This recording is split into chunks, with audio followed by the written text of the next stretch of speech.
Hey everybody, this is Mark Stutman coming to you from Folkway Music. I have a 1930 Gibson L-2 here with me today. We posted this guitar on our website yesterday, and it brought a lot of attention. We got a lot of phone calls about it, a lot of conversation in the store and on emails and on phone calls with clients about it. And it's an interesting L2. It's got a story, and there's some cool guitar CSI going on, kind of like in the last video with that factory retop L-00 from 1930 whatever and 1960. This is an L2, and it shares some similarities with that last video in that it is also a factory retop. However, it's a factory retop that was done probably around 1935 of a guitar that was built in 1930. And the minute that I saw this guitar, I knew that it was a factory retop. And I thought I'd tell you how I knew and what difference it makes and how this guitar is unique because of all that. So this guitar is from factory order 9572. It's from the third known batch of L2s, thanks to Joe Span's book. And before this guitar, before this factory order number batch, the L2s looked a bit different than this. They weren't gold sparkle. The first batches of L2s had a different sunburst, and they didn't have this gold sparkle on them. And they had banjo tuners like this one does. And we've seen numbers that have a very significant volute on the back of the neck too. 9572 is the first or maybe the second batch that look like an L2, the way we know it, the Argentine Grey version. And it's an interesting factory order number in that when you look through Gibson's shipping ledgers, if you're lucky enough to be able to look through them, this is a factory order number that shows up in the repair entries of the shipping ledgers pretty frequently. That means 3 times or 4 times or something. But it's there, and if you search through the records, you'll find that factory order number in the red ink that's used to denote which are repair entries, apart from the black ink, which are sales, new instruments. Anyways, we see a number of this factory order number. We don't know how many guitars were in that factory order number, 9572. I haven't a clue. There's no red pencil indicating this is number 4 of the batch or something. It just says 9572. But it was an L2, and it was Gibson's second fanciest guitar at that time, so there probably weren't that many in a batch. Given how few of these actually exist in the wild, we can guess that there really weren't that many altogether. But because we see lots of them in the factory order number repair entries, we can figure out that these guitars were built in such a way that made them need to go back to the factory. And having had my hands and eyeballs on and inside many of these early 1930 Gibsons, I can tell you firsthand that a lot of them suffer from some serious structural shortcomings because of how lightly they're built. By light build, I mean how thick the top and the back are and how small the braces are. And if you've seen these videos before, you've heard me wax poetic about those tiny back braces that you can see in these early 30s guitars, or early 1930 guitars.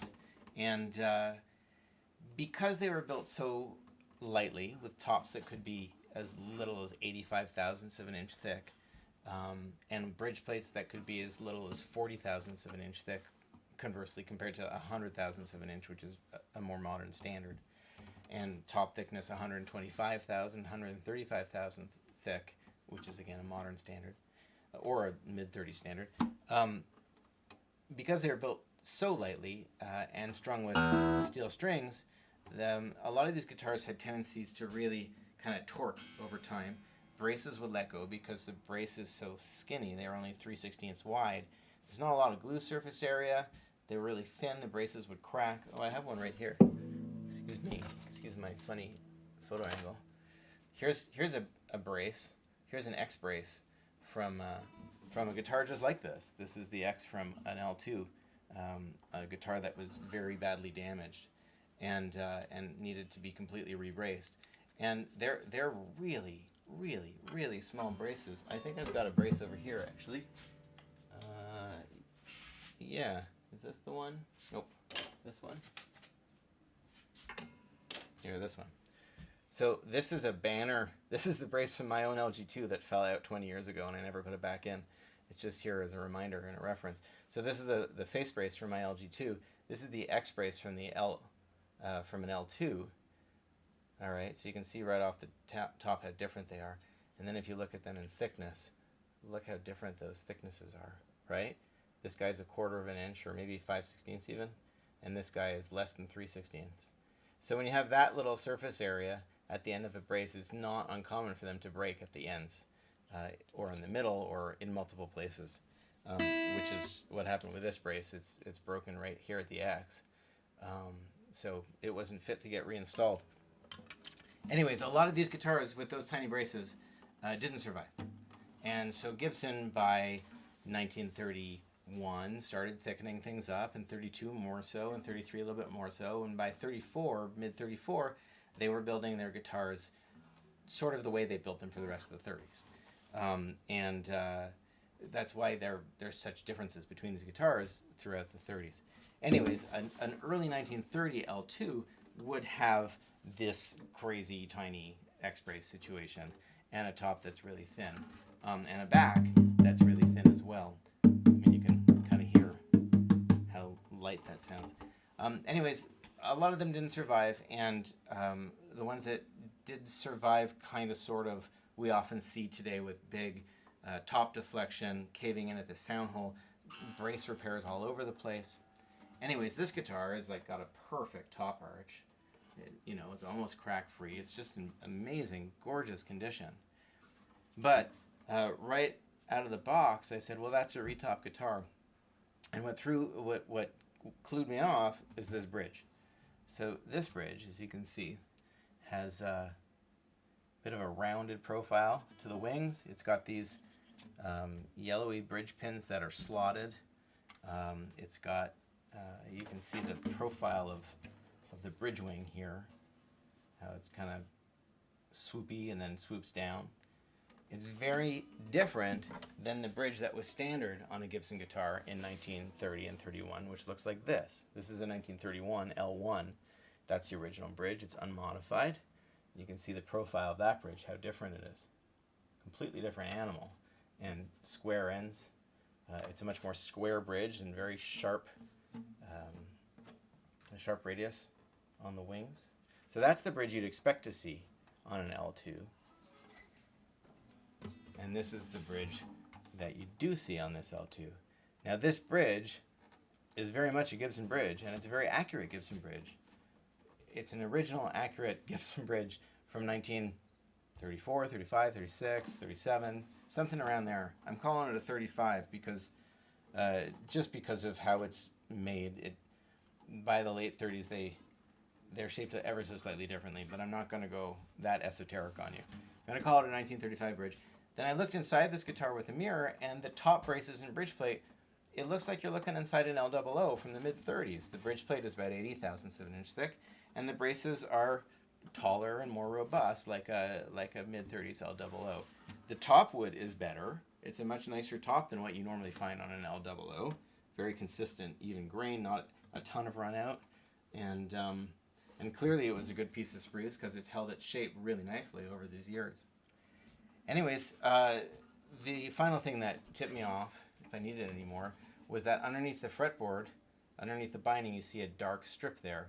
There's a wedge there because when they retopped this guitar, the fingerboard would come off and they would have level sanded the edges and then glue the new top on. But then the neck would have been too long to fit the body. And so they would have put a wedge underneath the fretboard, a spacer essentially, to make everything fit. When you see that wedge, or that spacer, there's a very good chance that you're going to encounter a top over dovetail construction when you're taking a guitar apart. For those of you who do guitar repair, that's a good indicator. Hey, there's a wedge here. I'm going to be extra careful. I think this is a top over dovetail. That's like an important thing. The other thing that you find on retop guitars is that you'll find thicker finish in the neck heel area. Often they didn't usually refinish the whole neck, but they would overspray after they glued it all back together and redid the binding. They would overspray this area. So if you had a finish thickness gauge, which most people don't, I don't, they're very expensive, you would likely find that the finish was thicker on the heel. Anyways, so retop. So what does that mean? So here we have a guitar that was made in 1930. The back is very thin. It's 100 thousandths thin. It's got those super fine back braces. The sides are original as well. The neck is original, 1930, with banjo tuners. Pretty cool. It's got a nice, beautifully thick carve. It's like 950 thou thick. And so it feels just tremendously good. It's kind of like an early 40s Gibson L-00 or J35, right before the Banner era, when they were round and comfortable and bulky, but not ridiculously large. But it has this 30s top on it, and it's mid-30s top. And so the guitar has a sound that has all the power and presence and fundamental of a mid-30s guitar, like an L-00. But it still has a lot of that underlying sub-bass fundamental, spooky overtone-rich rumble that you hear in an early 30s Gibson. But those very early ones, those very lightly built 1930 guitars, you can't run regular lights on. These are 12 to 54 Martin strings. And this guitar likes having them on it. You don't need to put 10s or 11s on this guitar. It can handle the 12s beautifully. And you get the volume and the power and the fundamental and the presence. You get all that good stuff, but you also get everything that back is doing to the sound. And you can hear it if I just put my belly right against the back of the guitar so it's muting the back. It's a very different sounding guitar. Still great, but very different than this. The sort of cavernous thing happens when you let the back resonate freely. The back has a lot to do with the formation of sound, and if you have a lightly built back and a more heavily built top, you're going to get this kind of thing going on. Anyways, I love it. It's a really unique guitar, and sure, it's retopped, but it's retopped by the same company and clearly the same people who built the guitar a couple years before, and it's an improvement, For some people, the super light built guitars are incredible, and if you're a very light fingerstyle player and want all the spooky overtone smoky stuff and not much of the fundamental, those very early 1930 guitars are unstoppable. They're incredible. But if you have a heavier attack, or if you're a flat picker, this is a guitar that you can actually flat pick, which I can't do very well upside down.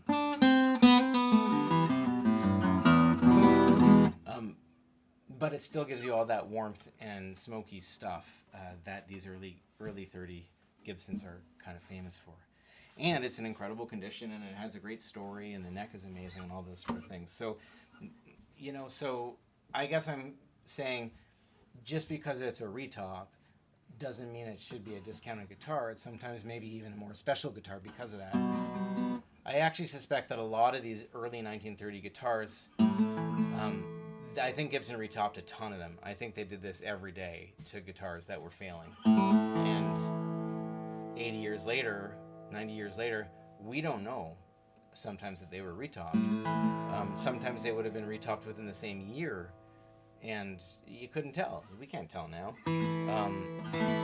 In fact, the person that consigned this guitar with us had no clue that this had been done to it. They didn't know that this bridge was from a later version of the Gibson. But and he bought it from someone who themselves didn't know, right? So sometimes information has to be taken with, looked at through different lenses or something. Anyways, I love this guitar. I think it's incredible. And I do believe it's sold at this point, so this isn't a sales pitch. But it's just basically, hey, check this out. Kind of a cool thing, and Gibson did some weird and wonderful things, and this is maybe one of them.